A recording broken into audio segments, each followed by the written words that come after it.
আসসালামু আলাইকুম রহমতুল্লাহি ওবারাকাতু। বন্ধুরা সবাই কেমন আছেন? আশা করি খুব ভালো আছেন। আজকের বিষয়বস্তু হলো আজান প্রবর্তনের ঘটনা বা আজান কোথা থেকে এলো, এই বিষয়টি আমি হাদিসের আলোকে আপনাদের মাঝে তুলে ধরব। বন্ধুরা, আমরা সবাই 5 ওয়াক্ত নামাজ পড়ি আর নামাজের জন্য আজান দেওয়া হয়। এই আজান কোথা থেকে আসলো, এই বিষয়টি এখন আমি আপনাদের মাঝে হাদিসের আলোকে তুলে ধরব।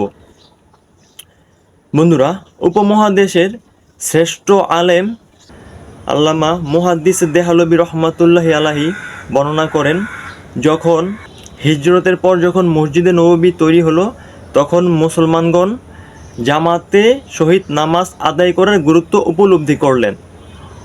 এই পর্যায়ে রাসূল সাল্লাল্লাহু আলাইহি সাল্লাম একটি সমাবেশ ডাকলেন সাহাবায়ে কেরামদেরকে নিয়ে। এই সমাবেশে সকলে উপস্থিত হলে সমাবেশে 4টি মত উপস্থাপিত হলো নামাজে আহ্বান করার জন্য। প্রথম মত হলো আগুন জ্বালানো হোক, দ্বিতীয় মত হলো শিঙ্গা বাজানো হোক, তৃতীয় মত হলো ঢোল পিটানো হোক, চতুর্থ মত হলো পতাকা উড়ানো হোক। কিন্তু এই 4টি মতের একটি মত গ্রহণযোগ্য হলো না। উক্ত সমাবেশ শেষ হলে সবাই বাসায় চলে গেলেন। এ সময় রাতে সাহাবিগণ ঘুমালে তখন আবদুল্লাহ ইবনে জায়েদ রাদিয়াল্লাহু তাআলা আনহু স্বপ্নে দেখলেন এক ব্যক্তি সিংহা নিয়ে হেঁটে যাচ্ছে।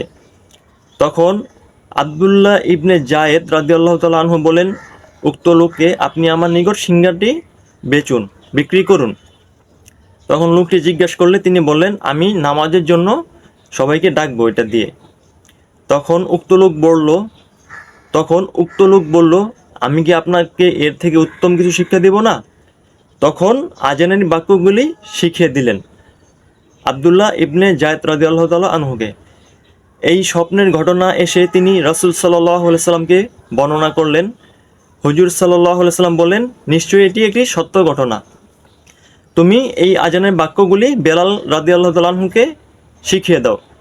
তখন বেলাল রাদিয়াল্লাহু তাআলা আনহু শিখে আজান দিলেন। বর্ণনা আছে উক্ত ঘটনাটি 14 জন সাহাবী স্বপ্নে দেখেছেন। বন্ধুরা, এই হলো আজান প্রবর্তনের ঘটনা।